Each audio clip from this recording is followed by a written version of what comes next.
இன்றைக்கி நம்ம பார்க்க போகிறது பலாப்பழ கொழுக்கட்டை. ரொம்ப டேஸ்டியாக இருக்குங்க. இப்போ எப்படி செய்கிறதுன்னு பார்க்கலாம்.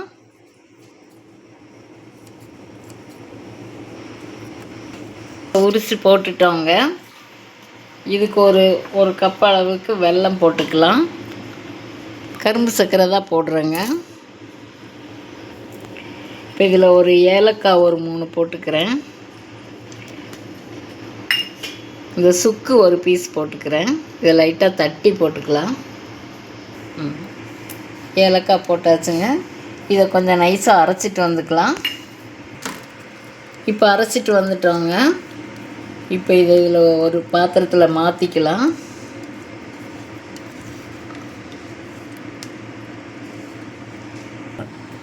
இப்போ இதுக்கு தேவையான அளவுக்கு பச்சரிசி மாவு போட்டுக்கலாங்க.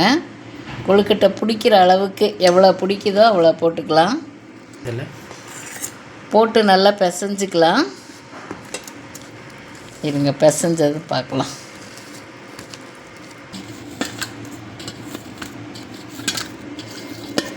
இதில் 2 கப்பு மாவு பிடிச்சிருக்குங்க. இந்த அளவுக்கு கெட்டியாக இருக்கணுங்க.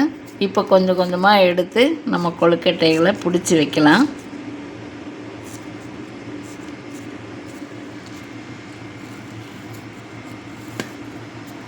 இது ரொம்ப டேஸ்ட்டாக இருக்குங்க. கண்டிப்பாக நீங்களாம் செய்து பார்க்கணும்.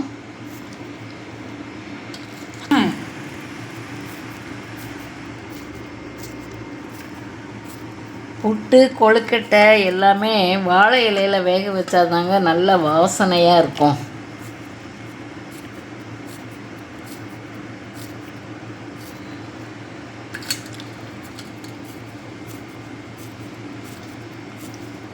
செய்து பார்த்து எப்படி இருந்ததுன்னு நீங்கள் சொல்லணுங்க.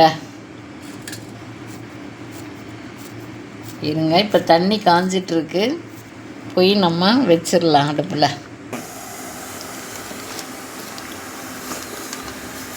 தண்ணி காஞ்சிருச்சுங்க, வச்சுட்டேன்.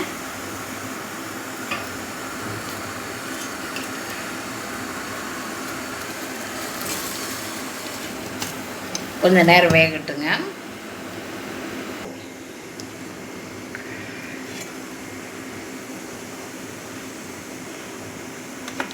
இன்னும் கொஞ்சம் வேகணுங்க. இன்னும் 2 நிமிஷம் இருக்கட்டு. இப்போ 5 நிமிஷம் வந்திருக்கு. இன்னும் 2 நிமிஷம் இருக்கட்டு. இப்போ இது ஒரு 7 நிமிஷம் வந்திருக்குங்க. இப்போ அது நம்ம பார்க்கணுங்க. இப்படி கிள்ளி இப்படி உருட்டி பார்க்கணும். இப்படி பார்த்தோம்னா தெரியுங்க வெந்துருச்சு நல்லா அப்படின்ட்டு.